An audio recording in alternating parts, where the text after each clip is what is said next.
across the country.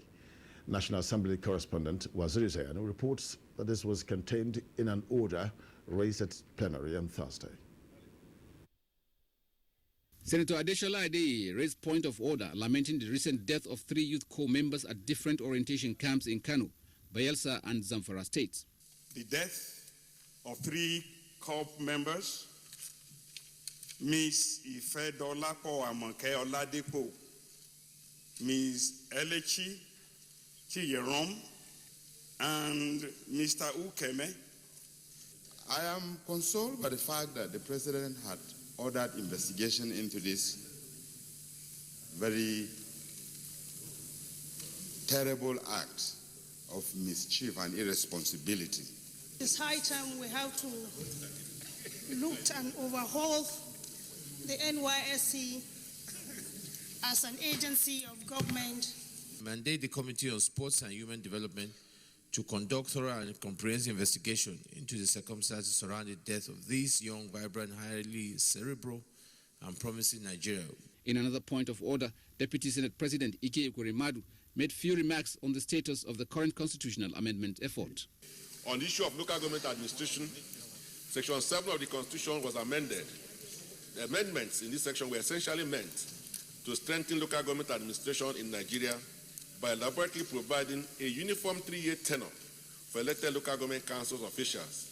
In other lead debates considered by the plenary, Senator Matthew Orobede sponsored a bill for an act to back the establishment of the National Institute for Hospitality and Tourism, while Senator Abu Ibrahim's bill on the establishment of the National Livestock Bureau also passed through second reading. The implication here, Mr. President, is that our hospitality industry will be revamped and given the necessary muscles to improve its present demands, and the possibility of a job explosion in the sector should also be guaranteed. Due to the absence of the functional animal identification management system in Nigeria, Nigeria cannot participate in the export of meat and other dairy products because we have not been able to abide by the international standards as laid down by the OIE and the other regulatory bodies. The much-anticipated confirmation hearing of Ibrahim Magu as chairman of the Economic Financial Crimes Commission, EFCC, did not hold as the Senate did not list it on the order paper. From National Assembly, Waziri Zayan, NTA News.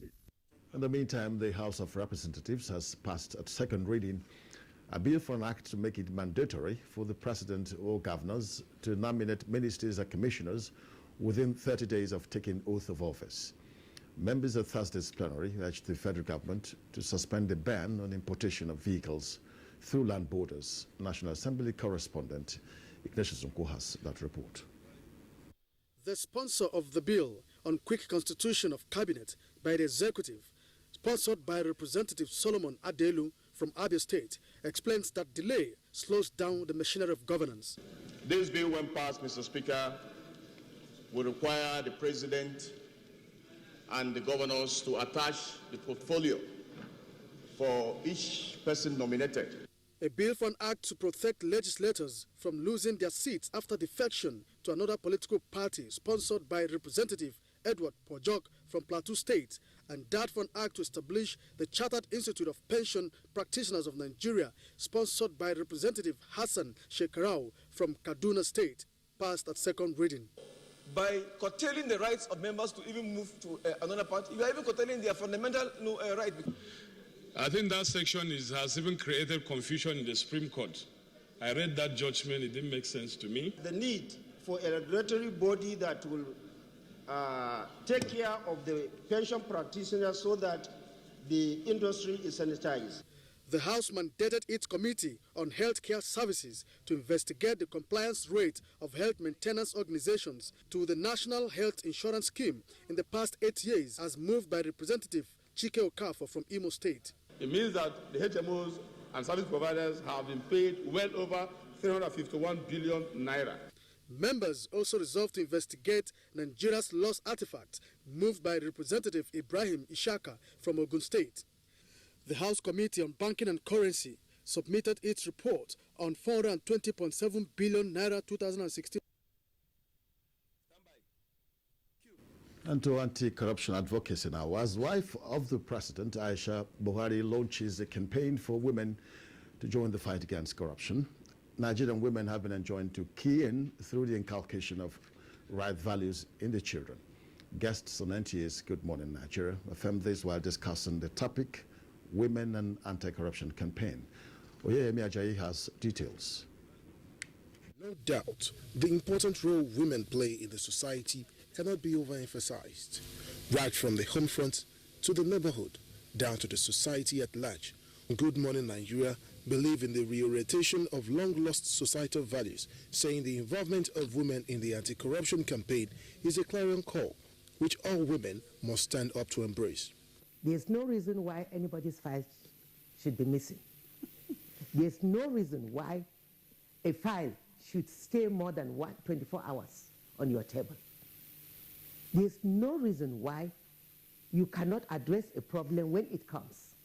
Any delay or anything that is not done at the right time can be alleged to be corruption. Because so I think it is high time for us now to allow the values that were inculcated in us by our parents, our grandparents, to see how we can now follow this value even to our children, to our grandchildren. When there's no emphasis, for instance, on truth, no emphasis on history, you can openly distort history for an immediate advantage.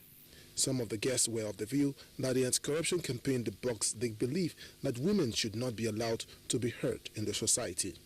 It is high time the women are heard.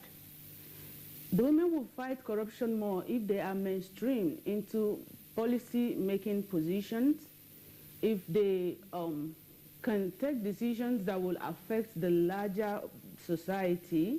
But this time around, we are determined to trickle it down to the village, because this is something, corruption itself is a crime against humanity, and it affects everybody. So everybody is a stakeholder. The acting chairman of the Economic Financial Crimes Commission, EFCC, Ibrahim Magu, emphasized that everybody must be involved in the fight against corruption, and the core family values of hard work and honesty must be promoted. In Abuja, Oyeyemi Ajayi, NTA News. Now, delay in the allocation of capital funds from the national budget meant for various ministries, departments and agencies has been identified as a major cause of corruption in Nigeria. This is among other views expressed by speakers at a round table hosted by United States Embassy in Abuja to commemorate the 2016 National Anti-Corruption Day. Salihu Abdullahi reports. It was a forum to cross-fertilize ideas on how to fight corruption as an impediment to the sustainable development goals, with Nigeria as the case study. Professor Humphrey Asobi in his lecture described corruption as an enemy of development that undermines democracy, adding that corruption in Nigeria is systematic, which has destroyed key societal values and degraded moral principles. When you find a situation where someone is no longer able to keep, you can't rely on the person any longer. It is not that he is corrupt in the sense that he's stealing money. It is that his character has deviated from normal, and that is personal corruption. The United States Deputy Chief of Mission, David Young, said efforts are ongoing to refund Nigeria's stolen funds with the U.S. government, and commended Nigeria's strong partnership with other nations in the efforts to eliminate corruption and improve government's accountability and transparency. We have legal processes that we have to go through in order to recover these stolen assets, but we're committed and we are involved in dialogue with the Nigerian government. Even the little that has been found, you want to take the money that you owe. We have claims to make on the money. So that's why we are taking advantage of this very important program, which has been sponsored by the U.S. government, to ask for assistance in this direction. Other discussants expressed strong desire for holistic synergy and collaboration among various security agencies, and believed that the Western countries who are in possession of the country's funds stashed abroad have a role to play in complementing the efforts of the present administration. In Abuja, Salihu Abdullahi, NTA News. Well, I think that report sets the tone for our discussion segment on Panorama, and with me in the studio to discuss this topical issue is Poliak Oksere. He is the project coordinator, support to anti-corruption in Nigeria. Mr. Poliak, it's a pleasure to have you here. Good afternoon. Yes, you're welcome. Now, talking corruption now, how relevant is the International Day Against Corruption to Nigeria? What's the relevance? Yes. It is very relevant because the whole point of this day is to commemorate the anti-corruption, and it started with the signature of the UN Convention Against Corruption. Yes. So in 2003, and Nigeria signed it immediately and ratified it a year after. Okay. So holding this commemoration ceremony once a year is here to remind us of the importance of anti-corruption for the country. Yes, okay. So is Nigeria, are we making any success in the fight against corruption? Well, we must say it is making a lot of progress, and we see that there is a lot of action that is taken to fight corruption with lots of cases going on, but also lots of policy reform being talked about, and we can only see where it's going. Now, your group, the Support to Anti-Corruption in Nigeria, what are you doing to fight corruption in this country? So this is a project that is implemented by the United Nations Office on Drugs and Crime, which I'm part of, okay, which is funded by the European Union. And we adopted a very comprehensive approach to support Nigeria in the fight against corruption. We partner with another UN agency, which is called UNDP, and we do support to policy coordination. We do a lot of work in the area of legislative reform, capacity building, but also supporting civil society organizations as well to better advocate for anti-corruption. So we try to cover the full range, from government entities, but also to the general public. Is it a very tasking job, you think? Yes, of course. Okay. But it's also an honor, and it's a challenge, but a very interesting challenge. I see, but maybe we should start by saying corruption. How would you define corruption? What's your perspective of corruption? What is it like in the first place? Maybe it's not known to everyone, but yes, again, in the UN Convention Against Corruption, there is no such thing as a definition of corruption per se. But it's a series of crimes. So we also talk of economic and financial crime in general. So it comes into many forms. This also explains why it is so difficult to find corruption, because there are lots of patterns, and this is also why it involves so many different agencies. Here you have the FCC, ICPC, but this is also why you need lots of NGOs to advocate against corruption. So it's it covers a very broad spectrum. You can do work in the area of transparency. Okay. So with banks, for instance, and financial institutions, you can do work in the area of ethics with asset declaration of public servants, but then you can also do work with the police and the judiciary to investigate and prosecute and have trials on corruption cases. I see. Corruption and development, do they have any relationship at all? Yes, of course. So as you know, there is each year. So when we have this Anti-Corruption Day, there is a theme, and the theme of this year is corruption and sustainable development goals. Okay. So there is a development agenda going until 2030 that was adopted by the General Assembly in New York, and of course there is a direct relation with corruption being an economic crime. It's a direct impediment to development. What is important here to say is that the poor are the first one to be victims of corruption, because they are the one that rely most on delivery of public service. We talk about health, we talk about education, we talk about infrastructure, so be connected to main cities where the wealth is, and so of course the less you have of these, then the less you can develop your country. Yes, well, I think I want to agree that it's been a very tedious task, but thank you, you're still forging on. So what will be your final comments for this? Well, I can only wish best of luck to Nigeria for all of the effort it is making to fight against corruption. Mr. Poliak, it's good to have you on Panorama. Thank you very much. Well, thanks for coming. Thanks. Yeah. Well, let's now take some messages. Panorama continues in just a moment. Stay with us. The struggle for independence had been a long and tough one. Our founding fathers and compatriots sacrificed their comfort and even shed their blood. We cannot at this point in history afford to spirit away their sacrifices for immediate but temporary gains of today. Let us emphasize what unites and not what divides us. working for the unity of purpose with a stronger vision for a better tomorrow. NTA, growing with the nation. Together, no matter where you come from, no matter your religion, we are one. Let's live together. Let's stop fighting each other. Let us live as one. It doesn't matter where you come from, your tribe or religion, man, woman or child. It doesn't matter who you are. Put Nigeria first. No matter where you come from, no matter your religion, we are one. Let's live together. How can we develop when we're always in crisis? Families have become refugees in their country. No matter our differences, show some understanding. No matter where you come from, no matter your religion, we are one. Let's live together. Nigeria, the only country we can train with remarkable potentials to excel. Let us believe in ourselves and change our attitude for the sake of our country and generations unborn. Let us revive our cultural values, which are our essence as a nation. Let us renew the spirit of patriotism and hope in our dear country. Do not take or give bribe. Be punctual always. No more African time. We can't expect to be global citizens and operate on African time.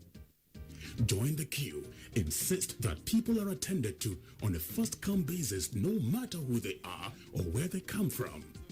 Nigeria, good people, great nation.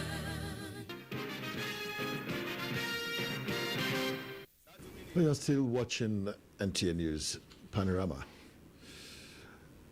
Garba Kabir Isani of History and Culture Bureau, Katsina, was emerged as new president of Ratau. This is in continuation of the 5th Quadrennial National Delegates Conference of the Radio, Television and Theatre Workers Arts Union, which began on Thursday in Kano. It's been attended by about 500 delegates from the union. Sani Bashiru has details.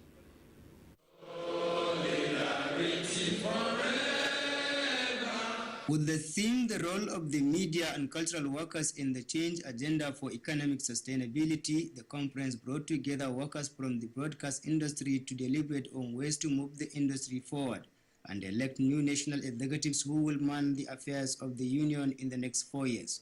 National President Ratau, Comrade Yemisi Bambose, enumerated his achievements to include construction of National Secretariat, procurement of vehicles, and unionization of private sector broadcast outfits since assumption to office in 2008. The president, however, said though Nigeria is faced with economic challenges, he noted that with steps taken by President Muhammadu Buhari, the situation will soon become a history. President Buhari is the work of Nigeria, beside God, and Nigerians are supported to bring Nigeria back to the track. This government must not fail.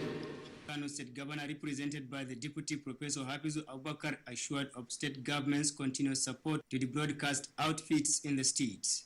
We thank you for what we have seen, your remarkable landmark achievements to the Union.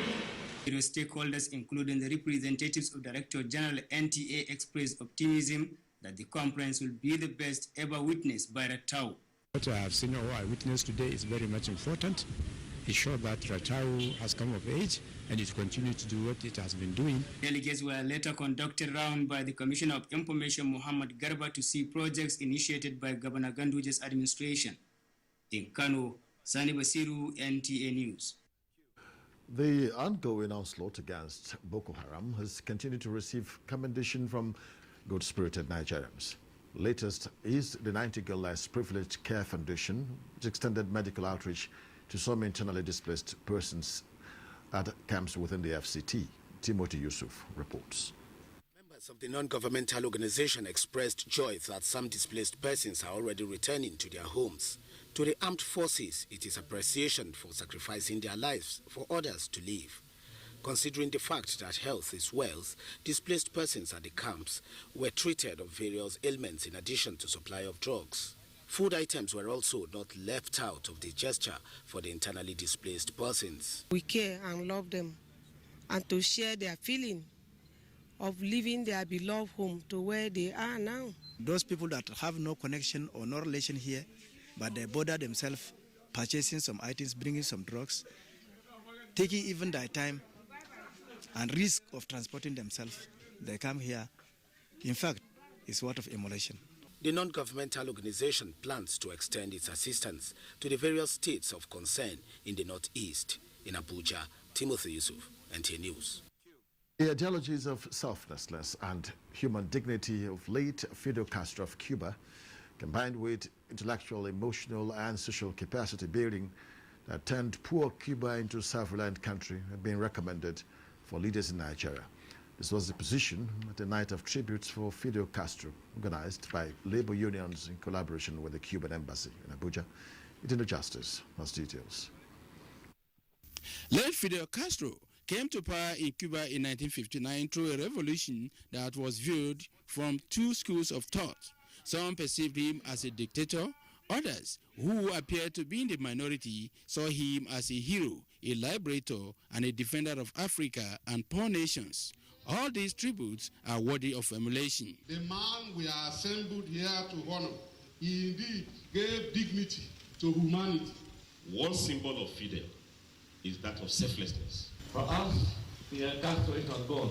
We will never speak about Fidel Castro in past tense. Since 1967, not cure, Cuba has abolished malaria, the greatest killer disease in Africa. And we want malaria abolished in Nigeria, in Africa, not just cure. And they are the only third world country that have succeeded in abolishing illiteracy. Fidel Alexandro Castro Ruz, who died on the 25th of November 2016, ruled Cuba from 1959 to 2008. He is remembered mostly for his policies of free quality education, health care, and human dignity. From Labour House, Abuja, Edino Justice, NTA News. Well, thank you, Edino. Let's talk in sports now. Information and Culture Minister Lai Mohammed set to boost sports in the ministry as FIFA President Gianni Infantino seeks 48-team format in 2026 World Cup.